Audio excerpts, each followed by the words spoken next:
In this video, we're going to discuss about the measure of relative dispersion known as the coefficient of variation.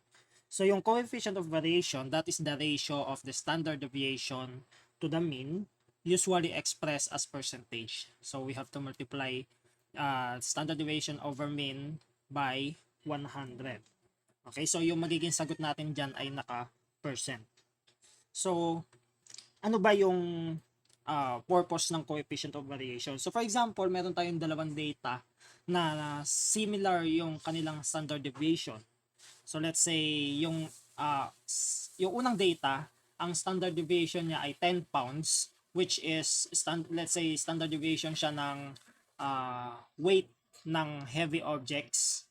Tapos yung pangalawa ay 10 pounds din, pero ang data naman nun ay weights ng elementary students. So although similar sila ng standard deviation, so hindi mo pwedeng ipagkumpara yung dispersion ng dalawa. Kasi magkaiba yung itsura ng distribution nung naunang set kaysa doon sa pangalawa nating set, yung sa elementary students. Okay? So mas madali natin siyang mai-interpret kapag ang gagamitin natin ay coefficient of variation. Kasi dito, ine-express natin yung standard deviation in terms of the size of the mean. Okay? So kapag ang nakuha nating value dito ay large coefficient, large value, then ibig sabihin nun, yung ating dispersion sa ating data ay malaki or yung data natin ay highly variable. Okay? Kasi yung standard deviation niya is large relative to the size of the mean. Now, kapag small data naman, yung na-compute natin dito sa, small value, yung na-compute natin dito, then, ibig sabihin nun, less variability yung ating data, and that is because yung standard deviation ay small relative to the size of the mean. Okay, so hindi natin ginagamit yung coefficient of variation kapag ang mean natin ay 0 tsaka negative. Kasi kapag 0 yung mean, so mapapansin nyo, over 0, magiging undefined siya. Okay, so kapag naman negative yung mean, negative times 100, negative percent, so meaningless yung mangyayari. So ginagamit natin to for a positive mean. So proceed tayo sa example. Number 1, a dealer sells two classes of quality lamps, A and B. Lamp A has a mean lifespan of 2,000 hours with a standard deviation of 200 hours, while lamp B has a mean lifespan of 2,500 hours with a standard deviation of 300 hours. So for question A, which lamp has the greater absolute dispersion? And for question B, which lamp has the greater relative dispersion? So hindi ko napapakita yung sa una. So greater absolute dispersion, ibig sabihin, tignan natin yung dispersion nung binigay na standard deviation sa dalawa. So yung una, yung lamp A, ang standard deviation ay 200. Yung lamp B, ang standard deviation ay 300. So kitang-kita natin na yung lamp B, yung may greater absolute dispersion compared doon sa lamp A. Okay? Now, how about relative dispersion? So dito, kukumputin natin yung coefficient of variation using yung formula natin kanina, that is standard deviation over mean times 100. So dun muna tayo sa set A or sa lamp A. Okay? So for lamp A, ang ating coefficient of variation, let's say CVA, equals yung standard deviation, ano yung standard deviation niya? That is 200 over yung mean niya, that is 2,000 times 100%. So what is 200 over 2,000 times 100%?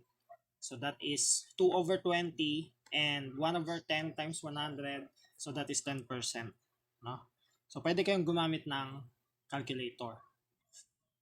Okay, so for lamp B naman, lamp B, yung coefficient of variation niya, that is yung standard deviation 300 over yung mean 2,500 times 100%.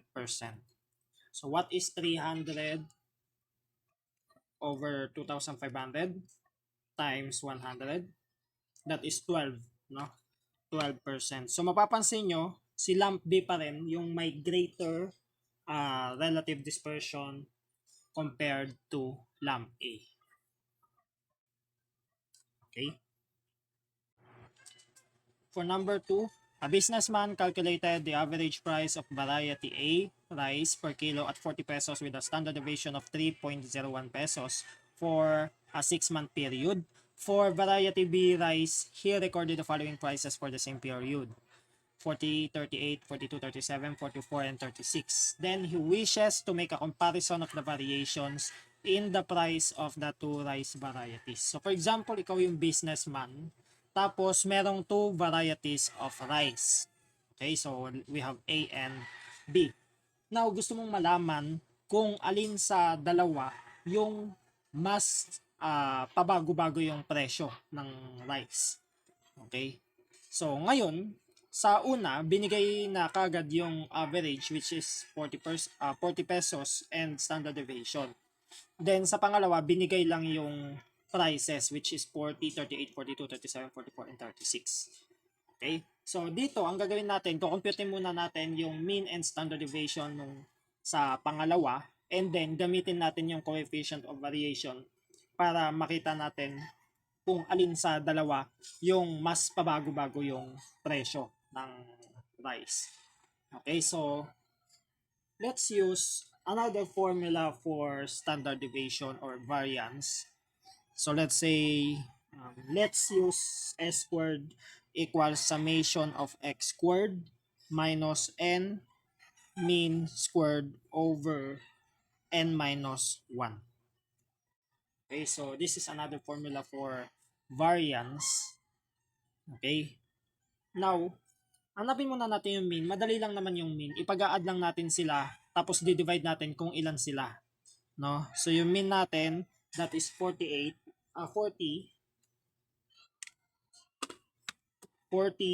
plus 38 plus 42 plus 37 plus 44 plus 36. Then divided by ilan sila? 6. That is 39.5. Okay, so ayan yung mean natin. Then next, for standard deviation, dalawa lang ang kailangan natin dito sa table. X tsaka x squared. Kaya yan yung ginamit kong formula.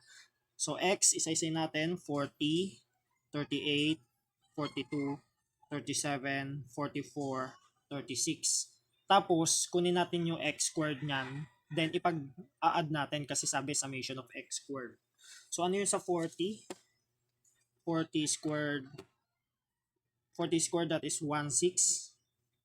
Then 38 squared, that is 1,444. And then 42 squared, that is 1,764. 37 squared, that is 1,369. 44 squared, that is 1,936.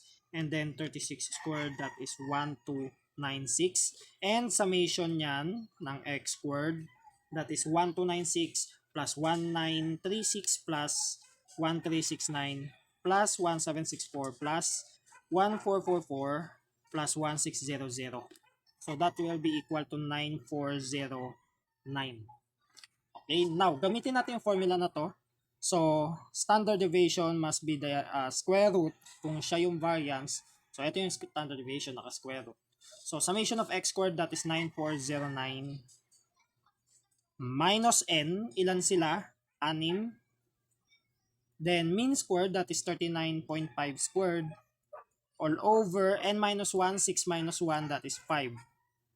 So, ang standard deviation natin ay square root of, lagyan natin parenthesis, 9,409 minus 6 times 39.5 squared, then lagyan ulit natin parenthesis, divided by 5. So that will be equal to, pinutin natin to, so 3.08. Okay, so yung standard deviation natin ay 3.08. Okay, so now, So, ang gagawin ko lang 2 decimal kasi 2 decimal lang naman yung binigay na standard deviation. So, para pareho sila. So, now ang gagawin naman natin, kukumputin natin yung coefficient of variation ng dalawang variety rice. So, yung sa A, variety A,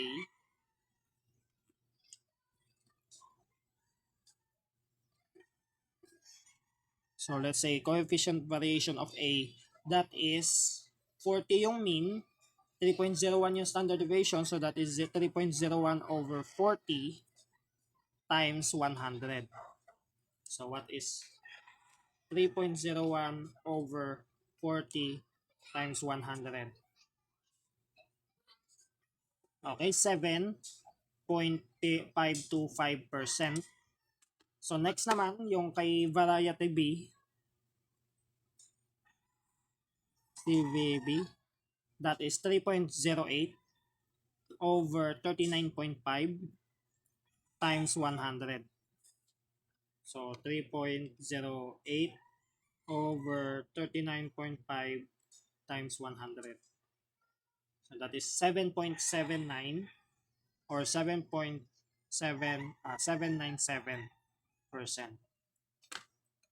Okay?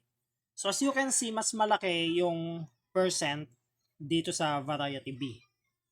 So pwede nating i-conclude na yung sa variety B rice, mas pabago-bago yung presyo dyan kung ikukumpara doon sa variety A rice.